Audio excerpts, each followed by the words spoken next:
नमस्कार। आज हम बात करेंगे बिजनेस ग्रोथ यानी व्यावसायिक विकास के सबसे कारगर तरीकों पर। हमारे पास एक दस्तावेज है, व्यवसाय वृद्धि के सर्वोत्तम अभ्यास। इसके कुछ अंश हैं। कोशिश रहेगी कि हम समझें कि कंपनियां लगातार आगे कैसे बढ़ती हैं, क्या स्ट्रैटेजी अपनाती हैं और क्या मुश्किलें आती हैं।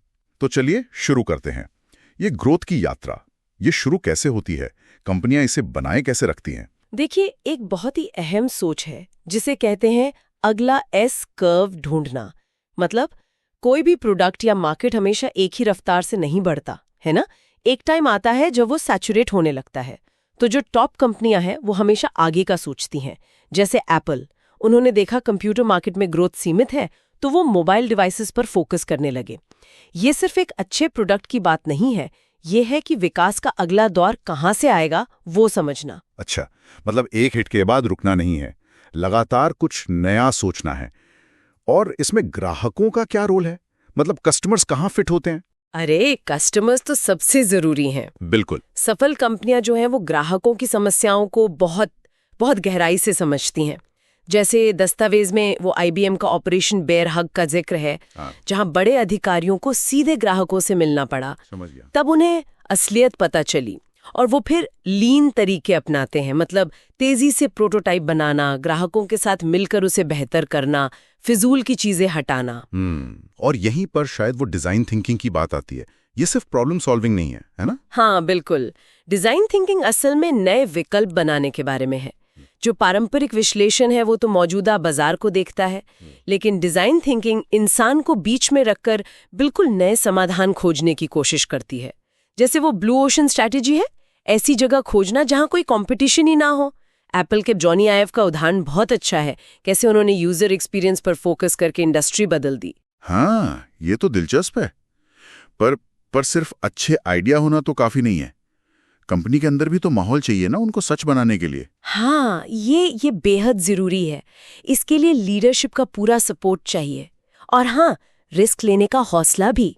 सोचिए, जैसे गूगल का 20% टाइम था, कर्मचारियों को अपने आइडिया पर काम करने की छूट, या अमेज़न के जेफ बेजोस, वो हमेशा लॉन्ग टर्म सोचते थे। स्टारबक्स ने तो दुनिया भर से स्टोर मैनेजर बुलाए थे कैफे का अनुभव रीडिजाइन करने के लिए। तो मतलब इनोवेशन को प्राथमिकता देनी पड़ती है। लेकिन जब बिजनेस तेजी से बढ़ता है तो उसमें भी तो अपनी चुनौतियां होती होंगी। ऐसा तो नहीं कि बस बढ़ते जाना ही अच्छा है। निश्चित रूप से। तेज ग्रोथ अगर मैनेज ना की जाए तो मुसीबत बन सकती है। ऑपरेशन संभालना मुश्किल हो जाता है, सही लोग नहीं मिलते, कई दिक्कतें आती हैं। तो मालिकों को, फाउंडर्स को रोजमर्रा के कामों से थोड़ा ऊपर उठकर मैनेजमेंट पर फोकस करना होता है। साफ सिस्टम बनाने पड़ते हैं, प्रक्रियाएं बनानी पड़ती हैं, खर्चों पर कंट्रोल रखना पड़ता है और हाँ, सही तरह का पैसा यानी ग्रोथ कैपिटल चुनना भी बहुत अहम है।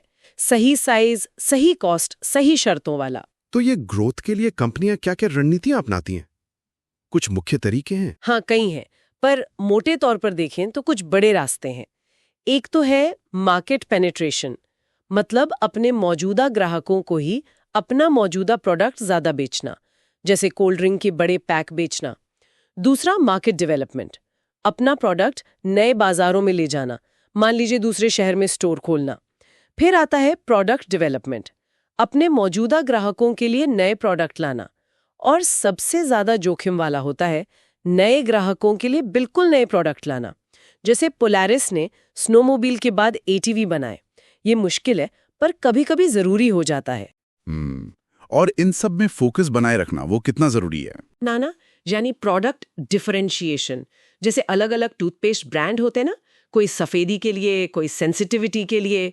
और एक से ज्यादा प्रोडक्ट लाना, चाहे मिलते जुलते हों या बिल्कुल अलग, वो है प्रोडक्ट डाइवर्सिफिकेशन। ये भी जरूरी है। कभी कभी तो पूरा बिजनेस मॉडल ही बदलना पड़ता है। जैसे रोल्स रॉयस ने इंजन बेचने के बजाय थ्रस्ट आर्स बेचना शुरू किया, मतलब इस्तेमाल के घंटे। यहां उन्होंने प्रोडक्ट नहीं बदला, वैल्यू देने का तरीका बदल दिया। ये कमाल का इनोवेशन था। सही है। तो आखिर में कुछ ऐसे सिद्धांत या प्रिंसिपल्स जो हमेशा काम आते हैं। एक तो है साफ रणनीतिक योजना, जैसे एक 3 साल का प्लान बनाना और उसे लगातार देखना कि कहां तक पहुंचे। लोगों में निवेश करना, लॉयल कर्मचारी बहुत बड़ी ताकत होते हैं। सिर्फ अपनी फील्ड की तकनीकी जानकारी नहीं, बल्कि अच्छे बिजनेस स्किल्स होना भी जरूरी है, और अपने काम के प्रति जुनून दिखाना, ये पूरी टीम को मोटिवेट करता है। और सबसे जरूरी, लगातार सुधार करते रहना, या तो नयापन लाओ या बाजार से बाहर हो जाओ, सिंपल है। और हाँ, मार्केटिंग ये मत भूलिए, सिर्फ अच्छी चीज बना लेना काफी नहीं होता, लोगों को बताना भी पड़ता है कि आपने कुछ बनाया है। वो बनाओ और वे आएंगे वाला जमाना गया।